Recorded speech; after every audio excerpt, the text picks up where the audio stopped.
뒷마당 한쪽 끝에 서 있는 토마토 한 그루를 떠올려 보십시오. 며칠 전까지만 해도 초록빛으로 살아있던 잎은 이제 오래된 종이처럼 누렇게 발해 있습니다. 줄기는 힘을 잃고 땅을 향해 축 처져 있으며 지난주에 막 피어났던 작은 꽃들은 이미 다시 열리지 않을 것처럼 말라버렸습니다. 대부분의 사람들은 이런 모습을 보면 곧바로 삽을 찾습니다. 이제 끝났다고 생각합니다. 더 이상 살릴 수 없다고 판단하고 식물을 뿌리째 뽑아 퇴비더미 위에 던져버립니다. 그리고 스스로에게 이렇게 말합니다. 어쩔 수 없었어. 이미 죽은 거야. 하지만 식물이 죽어가기 시작하는 바로 그 순간을 연구하는 토양 과학자들은 전혀 다른 이야기를 들려줍니다. 그들의 관찰에 따르면 이런 경우 식물은 대부분 완전히 끝난 것이 아닙니다. 정말로 생명이 다한 것이 아니라 단지 굶주리고 있는 경우가 많습니다. 정확히 말하면 식물은 토양이 더 이상 충분히 공급하지 못하는 한두 가지 핵심 영양소가 부족해서 무너지고 있는 것입니다. 잎이 누렇게 변하고 꽃이 떨어지고 줄기가 축 처지고 열매가 작아지는 이유는 식물 자체가 약해서가 아니라 뿌리가 더 이상 필요한 양분을 얻지 못하기 때문입니다. 놀라운 사실은 바로 여기에 있습니다. 그 부족한 영양소들은 특별한 상점에서 비싼 돈을 주고 사야만 얻을 수 있는 것이 아닙니다. 평균적인 가정의 부엌 안에 이미 놓여있는 재료들만으로도 빠르면 48시간 안에 식물에게 전달할 수 있습니다. 정확히 5가지입니다. 비용이 거의 들지 않는 5가지 액체 비료. 대학의 토양연구실에서도 그 효과가 측정된 적이 있고 아미시와 메노나이트 농부들이 세대를 거쳐 사용해온 방법들이며 잔디와 정원 산업이 조용히 외면해온 오래된 지혜입니다. 왜 외면했을까요? 이유는 아주 단순합니다. 바나나 껍질에는 이윤이 없기 때문입니다. 이 이야기는 바로 그 5가지 자연 비료에 관한 것입니다. 각각의 재료가 식물에게 어떤 역할을 하는지, 왜 봉지에 담겨 팔리는 어떤 제품보다 빠르게 작용할 수 있는지, 그리고 거의 모든 가정 원예가들이 저지르는 한 가지 실수 때문에 왜 이런 방법들이 제대로 효과를 내지 못하는지를 하나씩 살펴볼 것입니다. 첫 번째 비밀은 양파 껍질에서 시작됩니다. 우리가 매일 아무렇지 않게 쓰레기통에 버리는 얇고 마른 갈색 껍질. 요리에 들어가는 하얀 양파 속살보다 더 강력한 무언가가 그 안에 숨어 있습니다. 다음 이야기의 이름은 이것입니다. 첫 번째, 양파 껍질로 만드는 황금빛 영양수입니다. 첫 번째 물, 양파 껍질 영양수. 우리가 매일 쓰레기통에 버리는 마른 양파 껍질은 사실 칼슘, 마그네슘, 철분이 풍부한 천연 영양제입니다. 이 껍질을 물에 24시간에서 48시간 정도 담가두면 영양분이 물속으로 우러나와 식물이 바로 흡수할 수 있는 액체 비료가 됩니다. 양파 껍질을 다시 쓰레기통에 버리기 전에 한 가지 질문을 해볼 필요가 있습니다. 양파에서 칼륨을 더 많이 품고 있는 부분은 어디일까요? 수프나 볶음 요리에 들어가는 하얀 속살일까요? 아니면 우리가 아무 생각 없이 벗겨버리는 마른 갈색 껍질일까요? 대부분의 사람들은 당연히 하얀 속살이라고 생각합니다. 하지만 놀랍게도 정답은 껍질입니다. 그 얇고 바삭한 바깥층, 오랫동안 부엌 쓰레기로만 여겨졌던 그 부분에는 칼륨, 칼슘, 마그네슘, 철분이 농축되어 있습니다. 채소 코너에서 쉽게 볼 수 있는 재료들 가운데서도 양파 껍질은 식물에게 필요한 미네랄을 매우 풍부하게 품고 있는 부분입니다. 게다가 양파 껍질에는 퀘르세틴이라는 성분도 들어 있습니다. 퀘르세틴은 적포도주 사과, 블루베리가 사람의 심장 건강에 좋다고 말할 때 자주 언급되는 바로 그 성분입니다. 사람의 몸에서 보호작용을 하듯이 식물 안에서도 비슷한 역할을 합니다. 퀘르세틴은 뜨거운 여름 햇빛으로부터 잎을 보호하는 데 도움을 주고 곰팡이성 감염이 퍼지는 속도를 늦추며 폭염이나 갑작스러운 추위가 찾아왔을 때 식물 내부의 화학적 균형을 안정시키는 데 도움을 줍니다. 하지만 여기서 대부분의 가정 원예가들이 실수를 합니다. 양파 껍질이 좋다는 이야기를 듣자마자 많은 사람들은 그 껍질을 그대로 흙에 묻으면 된다고 생각합니다. 물론 그 방법도 언젠가는 효과가 있습니다. 껍질이 천천히 분해되면서 영양분이 흙으로 돌아가기 때문입니다. 문제는 시간이 너무 오래 걸린다는 것입니다. 마른 섬유질 속에 갇혀있는 영양분이 식물 뿌리까지 도달하려면 몇 주가 필요합니다. 그동안 위에 있는 식물은 계속 시들어갑니다. 껍질이 완전히 분해될 때쯤이면 이미 식물은 회복할 기회를 놓쳤을 수도 있습니다. 진짜 비밀은 물입니다. 우리는 어릴 때 배웠지만 어른이 되면서 잊어버리는 간단한 원리를 떠올리면 됩니다. 물은 식물 조직 안에 있는 성분을 끌어냅니다.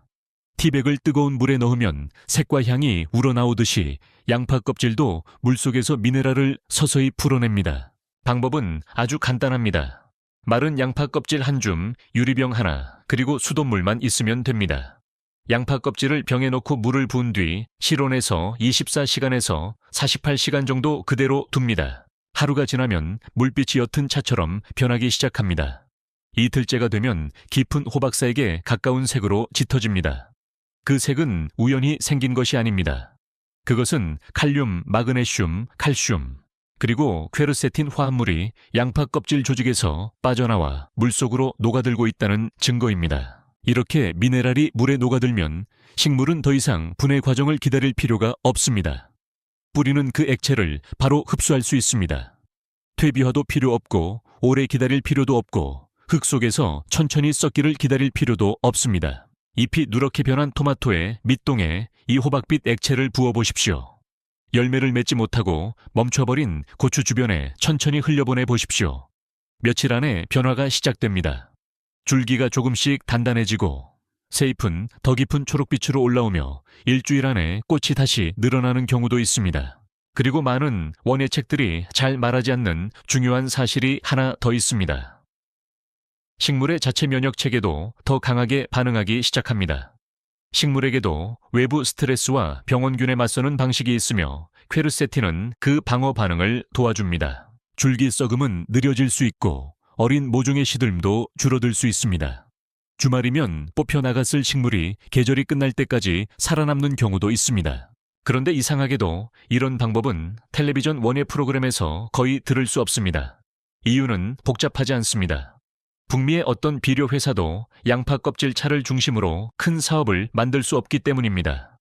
포장하기도 어렵고 특허를 내기도 어렵고 고급 진열대에 올려놓고 비싸게 팔기도 어렵습니다. 그래서 지난 70년 동안 이런 방법은 주류 원예 조언에서 점점 사라졌습니다.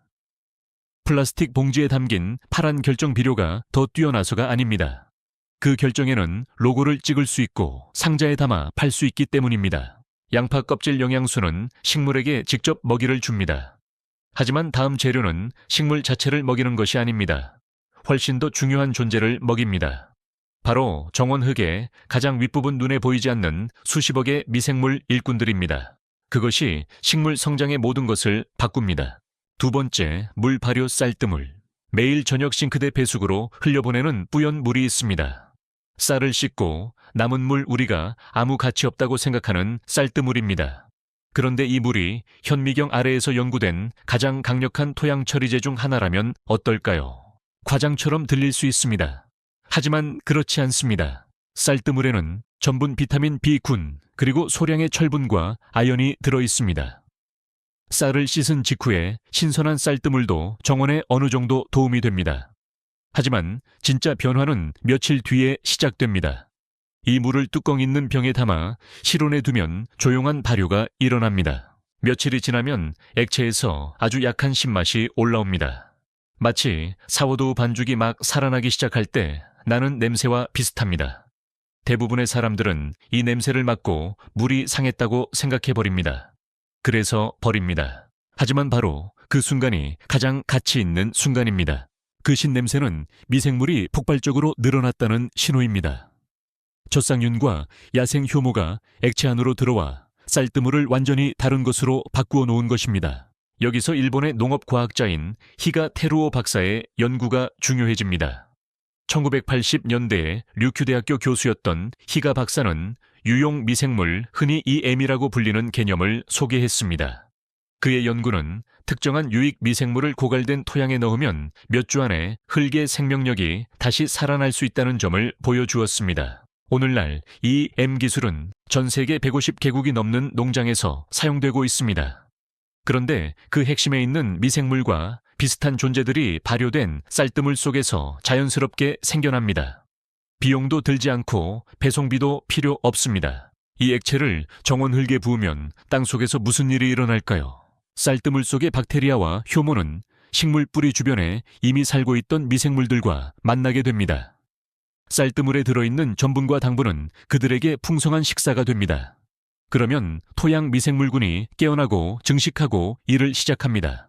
처리된 식물 주변의 유익, 미생물 수는 단 일주일 안에 크게 늘어날 수 있습니다. 건강한 흙 한 티스푼 안에는 10억 개가 넘는 살아있는 생명체가 존재할 수 있습니다. 커피콩보다 작은 부피 안에 북미 대륙의 인구보다 많은 생명체가 들어있는 셈입니다. 이 지점에서 많은 원예가들이 마침내 깨닫게 됩니다. 쌀뜨물은 식물을 직접 먹이는 것이 아닙니다. 식물의 지원 시스템을 세우는 것입니다. 이것은 누군가에게 한 끼 식사를 건네주는 것과 계속 음식을 만들어낼 수 있는 주방을 마련해 주는 것의 차이와 같습니다. 한 끼 식사는 금방 사라집니다. 하지만 주방은 계속 만들어냅니다. 하지만 여기에도 흔한 실수가 있습니다. 쌀뜨물을 처음 써보는 사람들, 대부분은 쌀을 씻은 직후에 물을 그대로 식물에 붓습니다. 신선한 쌀뜨물도 약간의 효과는 있습니다. 하지만 아주 미미합니다.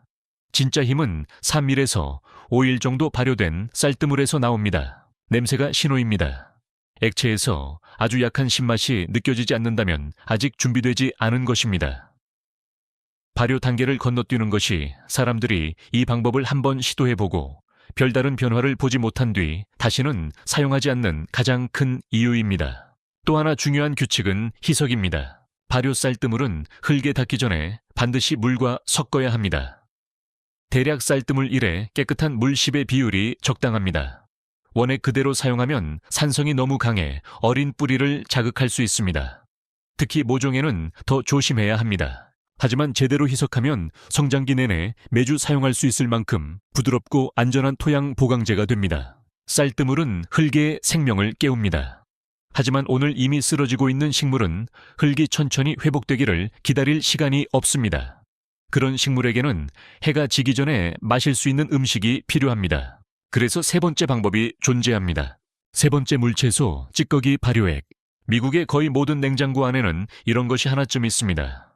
야채칸 바닥에 잊혀진 토마토 누군가 쓰기도 전에 시들어버린 상추 한 통 선반 뒤쪽으로 밀려나 멍든 오이 하나. 대부분의 가정에서는 이런 것들이 쓰레기통으로 갑니다. 운이 좋으면 퇴비통으로 들어가지만 그 퇴비가 실제로 사용할 수 있는 상태가 되려면 몇 달이 걸립니다. 하지만 방법을 아는 원액에게 이런 채소 찌꺼기는 집에서 만들 수 있는 가장 빠른 질소 공급원입니다. 이 과학의 뿌리는 1840년대까지 거슬러 올라갑니다. 독일의 화학자 유스투스 폰 리비히는 현대 농업의 기초를 세운 인물 중 하나입니다. 그는 농부들이 흙을 바라보는 방식을 완전히 바꾼 원리를 증명했습니다. 식물의 성장은 풍부한 영양소에 의해 결정되는 것이 아닙니다. 식물에게 가장 부족한 단 하나의 영양소에 의해 결정됩니다. 이 원리는 최소량의 법칙이라고 불립니다. 서로 높이가 다른 나무판으로 만든 물통을 상상해 보십시오. 물은 가장 낮은 나무판의 높이까지만 차오를 수 있습니다. 다른 판들이 아무리 높아도 소용없습니다. 가장 낮은 판 하나가 전체 물통의 한계를 정합니다. 식물도 마찬가지입니다. 토마토에게 칼륨이 충분하고 인도 넉넉하다 해도 질소가 부족하면 성장은 질소의 한계선에서 멈춥니다. 나머지 흙이 아무리 비옥해 보여도 부족한 한 가지가 전체 성장을 막아버립니다. 그리고 미국의 뒷마당 텃밭에서 가장 흔히 부족한 영양소가 바로 질소입니다. 초록색 부엌 찌꺼기들은 토양 과학자들이 말하는 낮은 탄소 대 질소 비율을 가지고 있습니다. 쉽게 말하면 섬유질에 비해 질소가 풍부하다는 뜻입니다. 너무 익은 토마토 물러진 고추 시든 시금치 멍든 케일 오래된 오이. 이 모든 것은 다른 모습으로 숨어있는 질소입니다. 이 찌꺼기들을 5갤런짜리 양동이에 넣고 으깬 뒤 물을 부어 잠기게 합니다. 위에는 접시나 무거운 것을 올려 재료가 물 밖으로 뜨지 않게 합니다.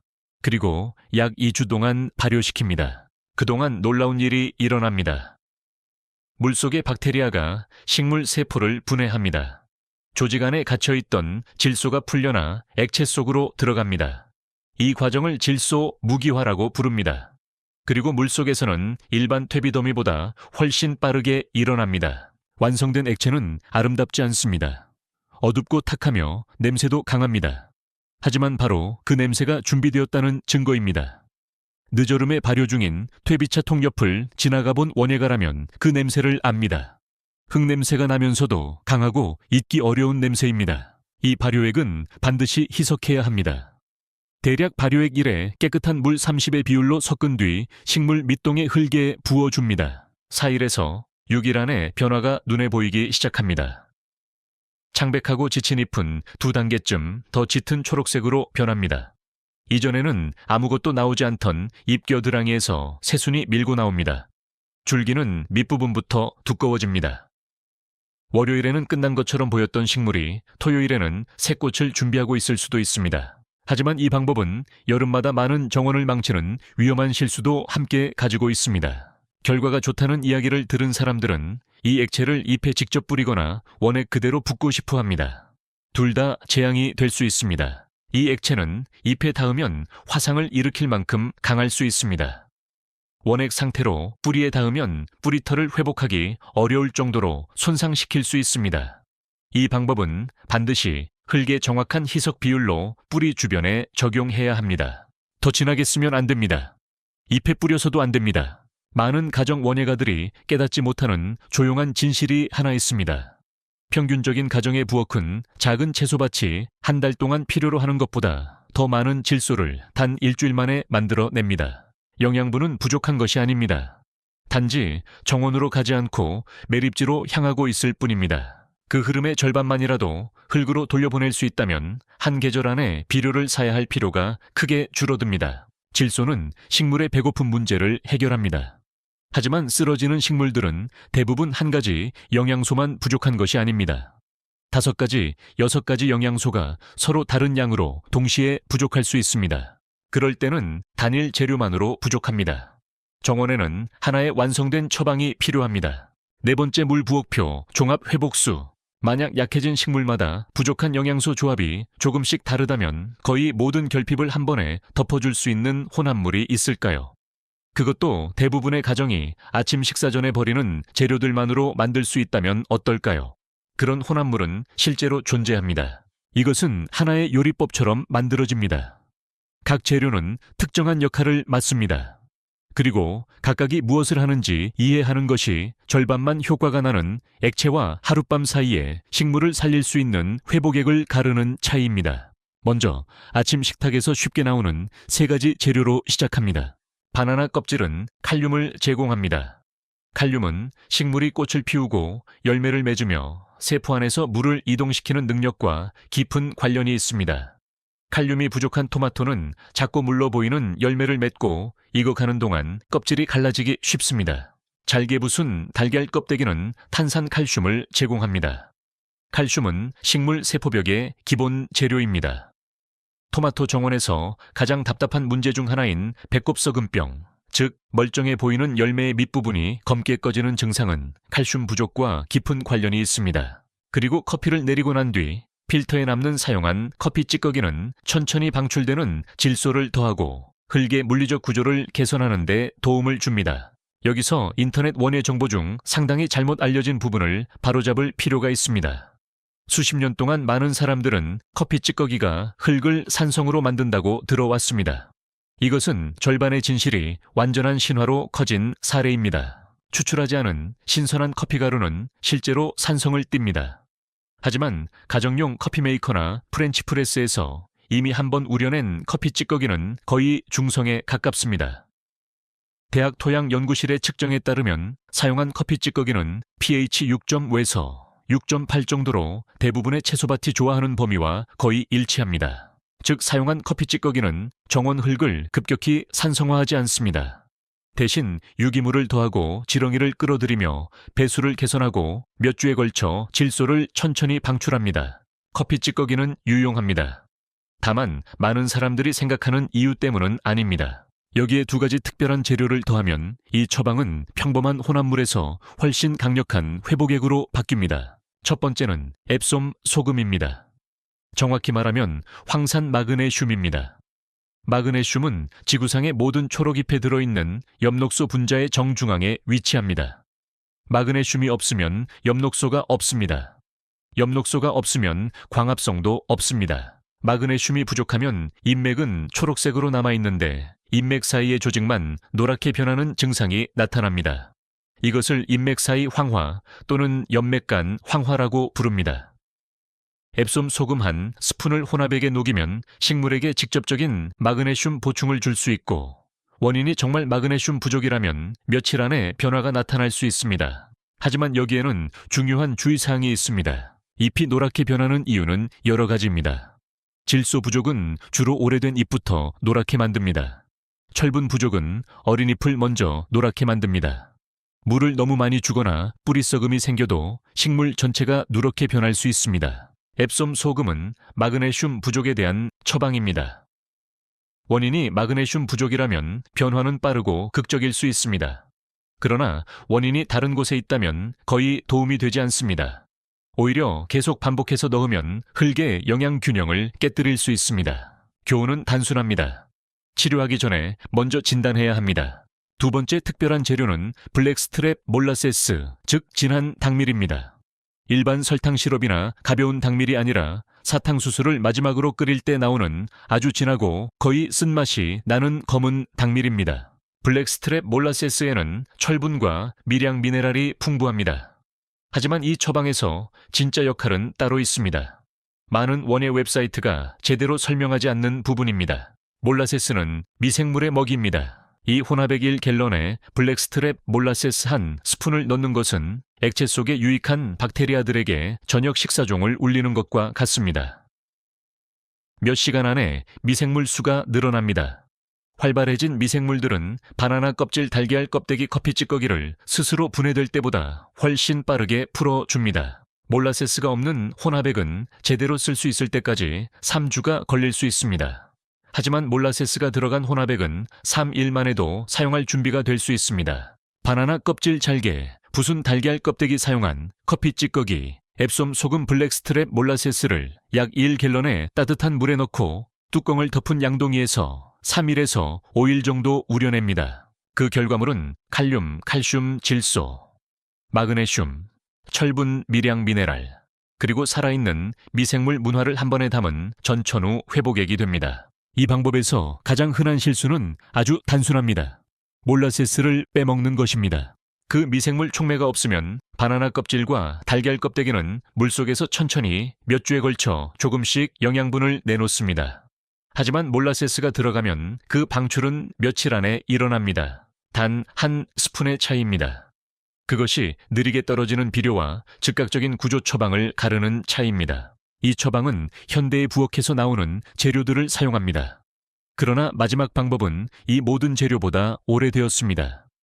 미국 식료품점에 커피와 바나나가 흔해지기 전부터, 대부분의 집들이 지어지기 전부터 인류가 농사를 짓기 시작한 거의 모든 문명이 사용해 온 방법입니다.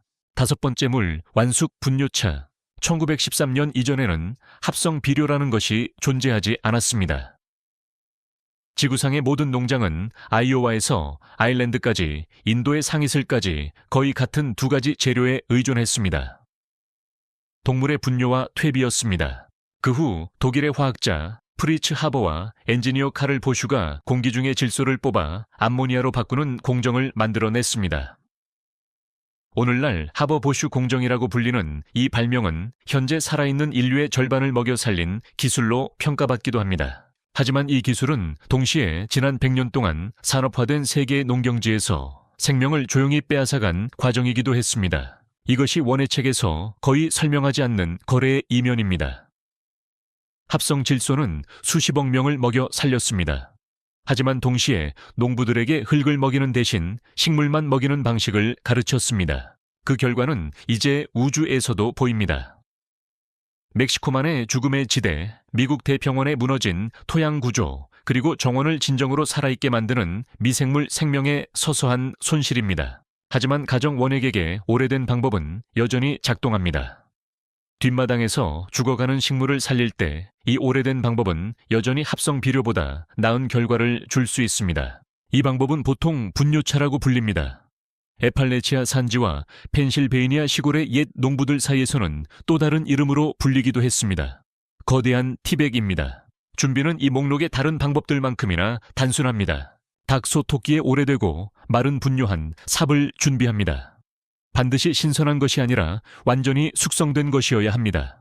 그것을 구멍이 있는 천 주머니에 넣습니다. 오래되면 베개싯도 좋고 삼배 사료 자루나 망사 세탁망도 사용할 수 있습니다. 주머니 입구를 묶고 5갤런짜리 물 양동이에 담급니다. 다음 3일에서 5일 동안 물은 천천히 녹아나오는 영양소를 끌어냅니다. 질소인 칼륨, 그리고 긴 목록에 미량 미네랄이 물속으로 우러납니다. 고형물은 주머니 안에 남기 때문에 정원을 태우지 않고 잡초 씨앗을 흙으로 옮길 위험도 줄어듭니다. 분뇨의 종류마다 성질이 다르며 어떤 것을 선택하느냐는 생각보다 중요합니다. 완숙 닭분은 3가지 중 질소와 인 함량이 가장 높습니다. 그래서 가장 강한 성장 촉진제로 작용합니다. 제대로 희석한 닭분차 한 컵만으로도 지친 토마토가 일주일 안에 다시 강하게 꽃을 피울 수 있습니다. 소분은 더 균형 잡힌 편입니다. 질소는 상대적으로 낮지만 흙의 장기적인 구조를 만들고 표토 아래의 부식질층을 먹이는데 뛰어납니다. 토끼 분뇨는 경험 많은 원예가들의 조용한 비밀입니다. 흔한 분뇨 중에서 뿌리를 태우지 않고 생으로도 정원에 사용할 수 있는 거의 유일한 재료이기 때문입니다. 토끼 분뇨의 질소는 이미 비교적 부드러운 형태로 존재합니다. 그래서 토끼 분뇨차는 가장 순한 선택지이며 어린 모종에도 가장 안전합니다. 하지만 이 방법에서 가장 많은 정원을 망치는 실수가 하나 있습니다. 바로 신선한 분뇨를 사용하는 것입니다. 어떤 동물의 것이든 신선한 배설물에는 암모니아가 너무 많습니다. 또한 그 동물이 그 주에 먹었던 것에서 온 잡초 씨앗과 병원균을 함께 가지고 있을 수 있습니다. 신선한 분뇨, 한 양동이를 너무 넉넉히 뿌리면 48시간 안에 어린 모종 한 줄 전체를 태워버릴 수 있습니다. 분뇨는 반드시 숙성되어야 합니다. 이상적으로는 6개월에서 1년 정도 숙성된 뒤에야 티백 안에 들어가야 합니다. 이 단계에는 지름길이 없습니다. 차가 우러난 뒤에는 희석이 다음으로 중요한 결정입니다. 완성된 액체는 약한 아이스티 색이 될 때까지 희석해야 합니다. 대략 분뇨차 1에 깨끗한 물 10의 비율입니다. 이 비율은 대충 정한 것이 아닙니다. 치유하는 강장제와 뿌리를 태우는 액체를 가르는 선입니다. 올바른 농도로 사용하면 토마토 밑동에 한 컵을 부어주는 것만으로도 그 식물이 일주일 이상 건강하게 버티는데 도움이 될 수 있습니다. 또 하나 알아둘 만한 세부 사항이 있습니다. 옛 농부들은 경험으로 이 사실을 알고 있었고 현대 토양과학도 이를 뒷받침합니다. 분뇨차는 서늘한 시간대에 사용할 때 가장 효과적입니다. 이른 아침이나 해가 지기 전 마지막 1시간입니다. 한낮의 뜨거운 열기 속에서는 질소의 일부가 뿌리가 흡수하기 전에 날아갈 수 있습니다. 저녁의 서늘함 속에서는 흙이 영양분을 더 잘 붙잡고 식물은 밤새 자신의 속도에 맞춰 천천히 마십니다. 최종 결과는 식물이 필요로 하는 필수 영양소와 그 영양소를 실제로 사용할 수 있도록 돕는 살아있는 미생물을 함께 담은 비료입니다. 말하자면 하나의 양동이 안에 들어있는 완전한 생태계입니다. 그리고 비용은 거의 들지 않습니다. 이미 동물들이 제공한 것을 다시 흙으로 돌려보내는 것뿐입니다. 5가지 비료가 있습니다. 양파 껍질 영양수 발효, 쌀뜨물 채소, 찌꺼기 발효액 부엌에서 만드는 전천후 회복액, 그리고 완숙 분뇨차. 각각은 서로 다른 문제를 해결합니다. 어떤 것은 식물에게 빠르게 미네랄을 공급합니다. 어떤 것은 흙 속의 미생물을 깨웁니다. 어떤 것은 질소 부족으로 멈춘 성장을 다시 밀어 올립니다. 어떤 것은 여러 영양소를 한 번에 보충합니다. 또 어떤 것은 오래된 농업의 지혜처럼 흙과 식물을 동시에 먹입니다. 그리고 이 모든 것에는 공통점이 있습니다. 돈이 들지 않습니다. 대부분은 이미 부엌 정원 창고 안에 있습니다. 어떤 것은 며칠 안에 작용하기 시작하고 어떤 것은 빠르면 이틀 안에 변화를 보여줄 수 있습니다. 이 5가지를 하나로 묶는 원리는 단순합니다. 현대의 부엌에서 쓰레기라고 불리는 것들 대부분은 사실 정원이 다시 살아나는 데 필요한 정확한 재료입니다. 그 사실을 이해한 원예가는 절대 바닥나지 않는 비료 공급원을 갖게 됩니다. 가격이 오르지도 않고 경고 라벨이 붙지도 않으며 멀리서 배송되어 올 필요도 없는 공급원입니다. 정원이 요구하는 것은 단 하나입니다. 주인이 조금 더 주의를 기울이는 것. 그리고 오래된 방법들이 어떻게 작동했는지 기억하는 것입니다. 다음에 토마토 잎이 누렇게 변하기 시작할 때, 고추가 더 이상 열매를 맺지 않을 때, 한때 당당했던 주키니가 서서히 힘을 잃기 시작할 때 삽을 잡기 전에 잠시 멈추십시오. 그 식물은 끝난 것이 아닐 수 있습니다. 그 식물은 단지 배고픈 것일 수 있습니다. 그리고 그 치료법은 아주 가까운 곳에 있을 가능성이 큽니다.